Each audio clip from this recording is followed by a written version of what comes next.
Praise the Lord. Good morning. Good morning. Good morning. Welcome to Elder Sean. Today we're going to start on the new topic of relationships. We're talking about marriages.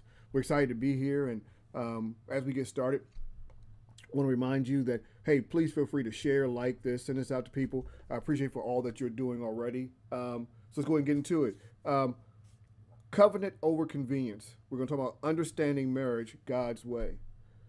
Marriage is not about finding the right person. It is becoming the right covenant partner.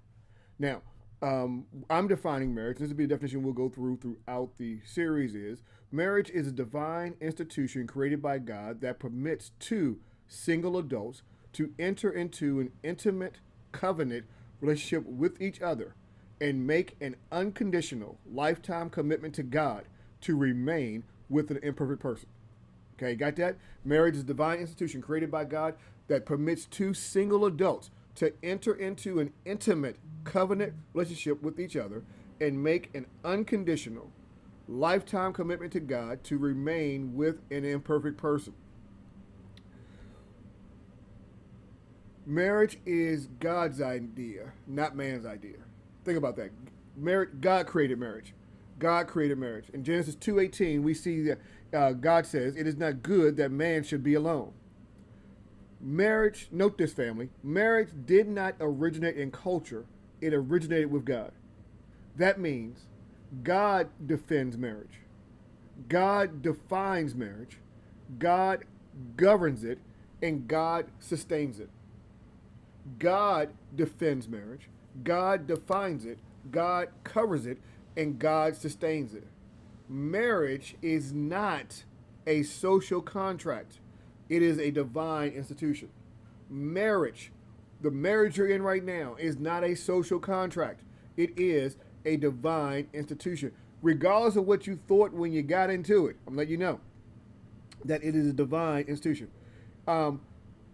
If God created marriage, then God determines how it functions. If God created, which he did, then God is the one who determines how it functions. As we look at marriage, I talked about how it's that two single adults. Marriage is not an escape from singleness. Now, we just got finished spending 6 weeks or 8 weeks talking about, or 9 weeks rather, talking about what it means to be single and unmarried. Marriage is not an escape from singleness. It is a transition in responsibility. A transition in responsibility. A lot of marriages, especially young marriages, end up failing because the partners never transition out of their singleness. They stay within it. That's why most marriages, don't last 7 years, because the people in it still want to be single while they're in it. It is not an escape from something. They thought if I'm just getting married, I'll be better. No, it's not the case. You got to work at this thing. It is a transition into responsibilities. You got two individuals with separate lives, separate habits, separate histories, now are entering into a shared covenant relationship. And if you all, again, if you don't understand what I'm talking about, go back, listen to my previous teachings on relationships, because two individuals coming in, becoming one. Genesis 2:24 reminds us that they shall become one flesh. Guess what, family? Oneness, from a natural sense, is not automatic. It is built. From a natural sense, it's not automatic. It's built. The reason why I say natural, because spiritually, God begins to download. When you say I do, God begins to download the other person before you. And most of us, before we got married, didn't go through a good premarital program and don't have any idea what's happening to us. We have to realize, and I don't think I said this before, when you are in relationships in a premarital state, you are looking at the iceberg, the tip of the iceberg, not looking at the whole thing under the water. God cannot expose everything in that person until you say I do. So you got to make a decision based upon the tip. And then what we have to realize is that spiritually, that tip becomes everything. You see the whole iceberg at one time once you say I do. And if you have not gotten skills and things in place based upon the tip you saw, it will not be successful, because naturally it is not automatic. Oneness, it has to be built. See, family, you bring your whole self into marriage, not your ideal self. See, that tip of the iceberg was primarily the ideal self. That's what you were showing them as much as possible. That's when you weren't exposing yourself. That's why it's so important. We talked about it in the premarital state. You got to be able to talk. You got to be able to work together. You got to see what's there. Because if you see those red flags there and don't do anything, guess what? Those red flags become the whole problem based upon what you say I do, because that whole covenant opened up. See, we have to realize that when we get into marriage, we are no longer we are not in a contract, we're in a covenant. It's covenant relationship. Too many times we see people's reason why the divorce rate is so high, because folks see marriage as a contract, but it's covenant. You're making a covenant with God to stay with the imperfect person. See, an intimate covenant relationship, contracts are based on conditions, but covenants are based on commitments. See, if you go into your marriage and you saw that divorce is not an option, regardless of what we go through, we're going to be together. Absent of physical abuse or absent of abuse in some way, we're going to be together. I made a commitment to God to stay with you. And that's the tough part. Too many times we don't make a commitment to God. We go out here and do it because this is what happens. A contract says, I will if you will. A covenant says, I will even if you don't. A contract says, I will if you will. That compromise. A covenant says, I will even if you don't. Malachi 2:14 tells, she is your companion and your wife by covenant. Get that. You are married by covenant. Your wife. When you walk into that married state, you've made a covenant. Now, the key difference is between, to make it clear for you, of a contract versus covenant. A contract is performance-based. Performance-based. You get X much value based upon doing these things. A contract is temporary mindset that at some point the terms of the contract is going to end. A contract says there's an exit option. There's a way to get out. But a covenant says it's promise-based. It's a lifetime commitment. There is no exit strategy, meaning that you go in and say divorce is not an option. That we're going to have to walk through this together. We're going to have to work through it together. And too many of my Christian friends getting married in the church still look for divorce. Not willing to commit because of this covenant they had. Not willing to stay with the person that they identified as their choice. Remember we talked about before, God didn't give you this mate. You made that decision. And see, because you made a decision, and now you made a decision based upon the tip of an iceberg. Now that you're seeing the whole iceberg you want to run, that's a problem. That is a problem. Too many times we're seeing in society, in life, that we are running around divorce after divorce after divorce. Why? Because that person who keeps getting married, it doesn't like the single state, but is not willing to make the covenant with God to stay with a person. They don't want to change in themselves. They don't want to let God show them the things they're doing wrong so I can become a better person. Meaning I can become a husband before I say I do. I can become a wife before I say I do. Remember we talked about that. We got to be in position and in mindset that we are where we are single first. Okay? Now, here's the thing. You're already married. You're already married. If you're watching me right now, you're either close to being married, your relationship, you've been following me. If you're already married, again, we got to get in the right mindset that I got to change my mindset that I am no longer in a contract. I'm in a covenant. If you've been having that contract mind, change it. Realize that you're in a covenant. Marriage is not sustained by feelings. It is sustained by commitments. If you are unmarried, you don't feel like being married, don't be married. But if you are married and you don't feel like being married, then it's tough because you made a commitment. So don't go off your feelings. Don't go off your feelings. Go off your commitment. What commitment did you make? What decision did you make? What commitment has you made? I think I've told this in other teachings. When a good way of looking at commitment is this. Quick anecdote. You can decide to go skydiving. You can go to the airport. You can put on the jumpsuit. You can put on the parachute. You can get in the plane. You can, at that whole time, you're deciding to go skydiving.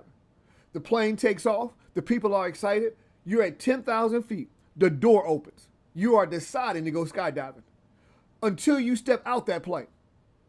Once you step out, guess what? You're now committed to skydiving. That's the way it is in this decision of marriage. See, a lot of people they go and they put the jumpsuit on.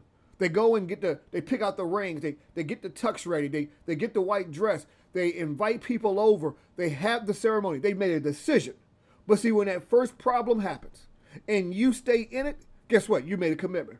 So now build off that commitment, stay off that commitment, and work off that commitment. Why? Because marriage is not about feelings. It is sustained by commitment. Now, we have to realize, and I said in definition, that you are marrying an imperfect person. You are married and an imperfect person. That means you are imperfect and I am imperfect. We are imperfect people. To remain with a perfect person means this is where most marriages struggle. Because individually, we have unrealistic expectations. See, guess what?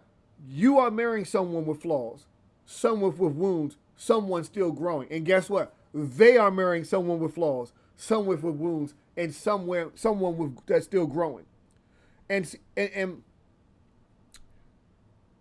the problem is because you are now seeing their flaws. Because remember, that tip of the iceberg, they may have been hiding them. That's why we talked about the whole thing about getting really exposed to that person, making sure that you have outside folks identifying and talking with that person. You're not hiding that relationship. Why? Because you need to see further down that iceberg as much as you can before you say I do. Because once I do, those flaws start coming out. Their wounds start showing up. They're still growing. Their immaturity comes out, and so does yours. And you have to be willing, both of you have to be willing to sit back and be willing to sit back and say, you know what? I'm in this. I'm not leaving. Conflict, family, conflict is not failure. It is not failure. Again, we got to get to a point of agreement. We're going to have disagreements. We have to get to that point of agreement. Conflicts are not failure. If you are finding yourself in conflict reveals differences in maturity and growth areas. Ideally, we want to have dealt with those things before you said I do. But if you're dealing with them, we're going to get to it. We're going to talk about how to get in communications later on, how to address those areas. You are not marrying perfections. You are committing to a process. That's the key. If you're already married, you did not marry perfection.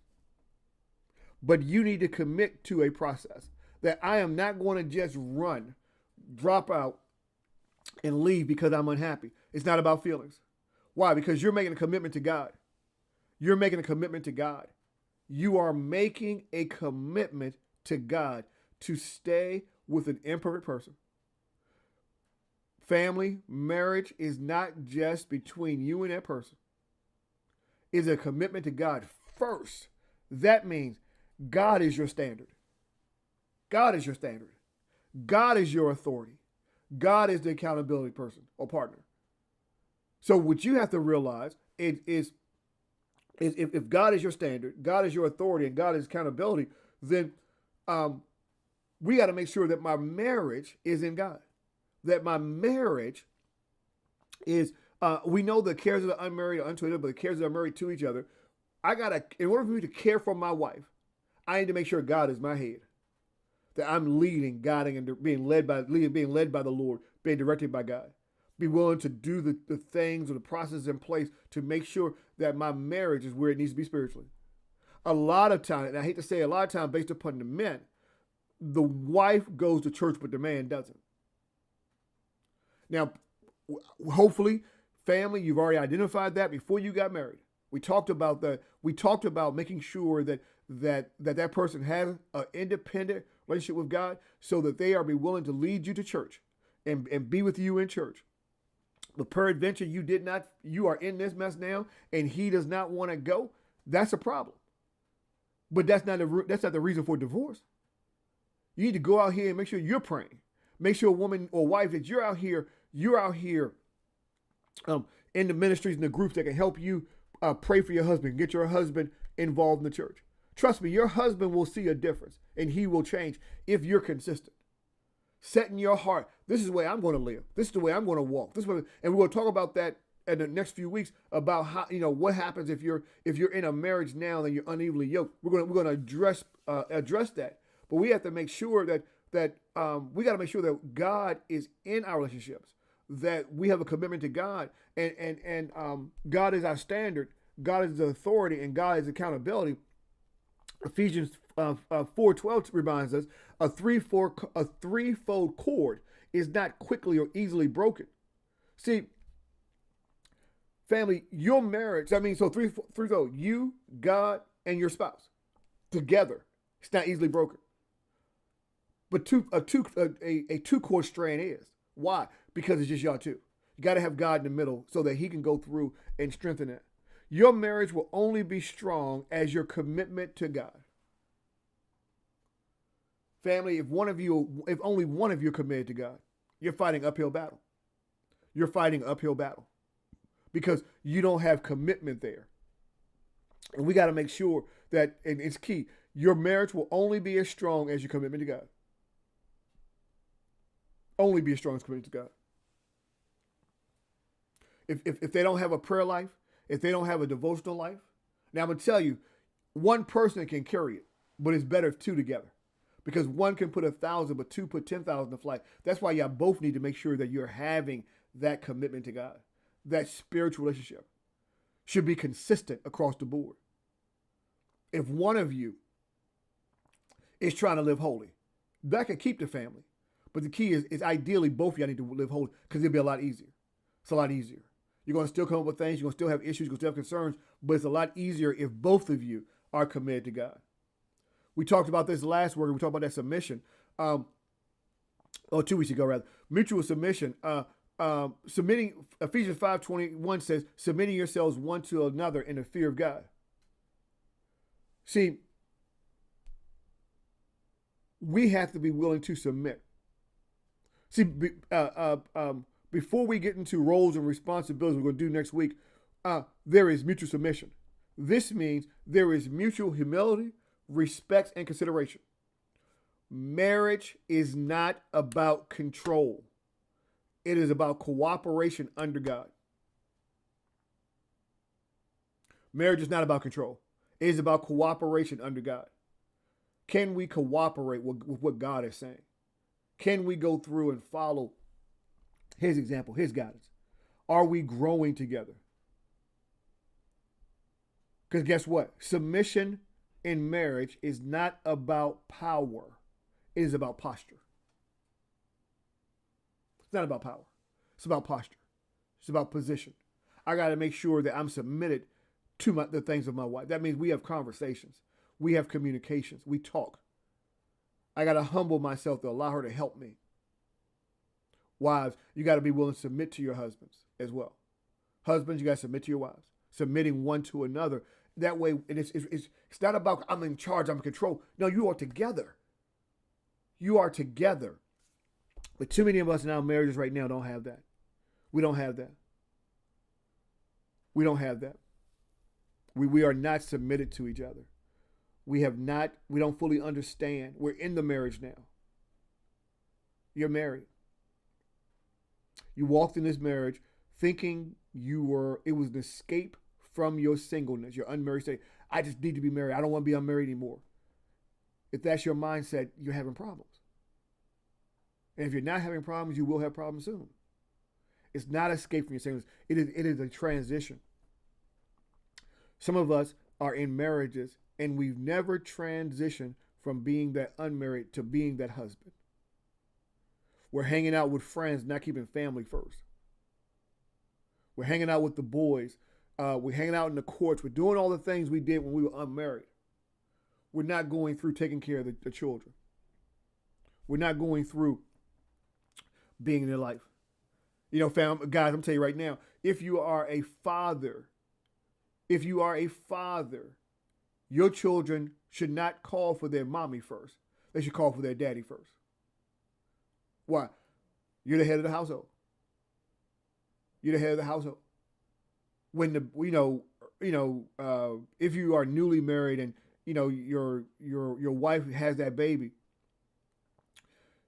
When the baby cries, guys, she should not be getting up in the middle of the night to go get him. You need to go get the baby. You need to go get the baby. Why are you letting most people say, well, she got to go feed him anyway. No, you bring the baby to her.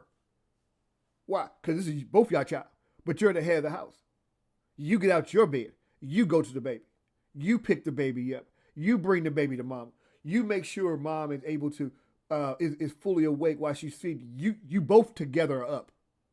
Well, Elder, I don't want to do all that. I ain't got to be. No, you got to be up. Why? Because most society says that when a child needs a parent, they say mommy.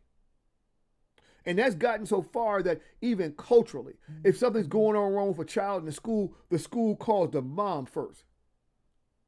That's the wrong way. If a child's in trouble, you want them to call for daddy. And if the school has a problem with the child, they call daddy. Why? Because daddy should be the one disciplining. Daddy should be the one the child can depend on. Now, it's okay, mom's there too. We're not making mom an afterthought. But men, you've gone out here and said that's women's work. No, that's not women's work. Culture says that. Your responsibility is to be the head of your home. That means you're the first in everything.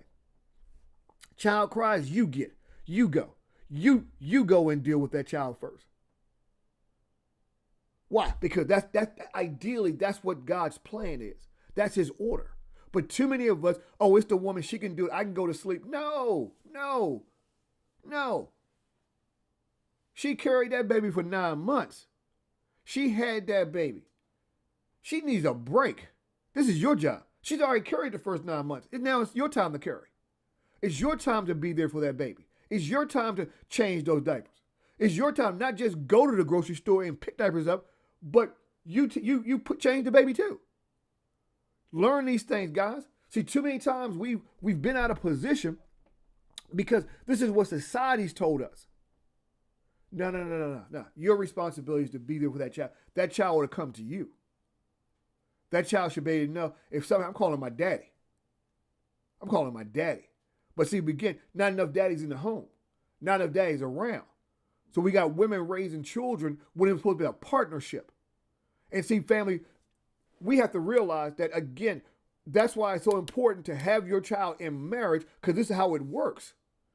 But peradventure, you're in this mess now, and you have not been as a father to be the first fruit in the sense that child's desires. Then you need to go around and change that. Okay, how old your child is, reach out to your child. Talk to your child. Make sure that child understands that daddy's here. And you got to make sure, why? Because as we get very close, marriage, we said earlier, marriage is God's design. God designed this covenant. He designed marriage. Marriage, I mentioned before, is a covenant commitment. See, family, if you're committed covenantly, you make commitment to God to stay with an imperfect person, that you realize, I got to change my game as a husband. Elder, you say, Elder, my wife was doing all this I'm going to step up and start doing it. I'm going to take on my responsibilities. I'm going to make sure that I am the first fruit of that child's life. So I can go out here and they can feel confident, call on me. Remind you, marriage is between imperfect people. You're imperfect. They're imperfect. Y'all imperfect. You see their flaws. Guess what? You got even bigger flaws. And we have to, Jesus said, you are so busy looking at the splinter in their eye, not knowing you got a pole in your eye. We got to realize that it's a commitment between her people. Your marriage is sustained by God. Put him first in it. Put him first in it. What does that mean? My cares are married unto each other, but I got to make sure that everything I'm doing, I'm going through God. And we're talking about communication. My communication should not be face to face. My communication is between God and back down to that person. Why? I got to make sure the things I say, I'm speaking life into my life giver. I'm speaking truth into I'm speaking truth and respect into him. That's that conversation. We're not calling each other's names. We're calling them who God called them to be. And then we do marriage because we're submitted one to another. That's mutual submission one to another. Family, we got to realize that this is what it is. We got to stop asking what will make me happy and start saying, I am prepared to honor God in covenant with this person. I'm going to stop trying to make my spouse happy. I'm going to try to make sure that I'm in covenant with God for this person. It's not about my feelings. It's about my covenant. It's not about my feelings. It's about my covenant. It's not about my feelings. It's about my covenant. Marriage is not about convenience. It's about covenant. It's about covenant.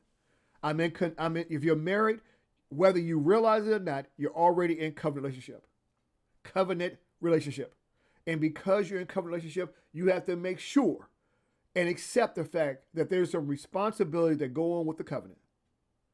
And family, we got to be willing to do it. So if you're not there yet, stick with me. We're going to get you there, that you are truly walking in that covenant relationship. I want to thank you for watching this first session on marriage. Hey, prayerfully, it was a blessing to you. Really want to do is that I want to, even in this situation now, I always, even in this series rather, always want to make sure that I don't believe that everybody's watching me have accepted Jesus Christ as their personal Lord and Savior. If you're watching me right now and you have not, it's real simple to do. Guess what? We said we want God in the middle. It's hard to have God in the middle if you're not already connected to him.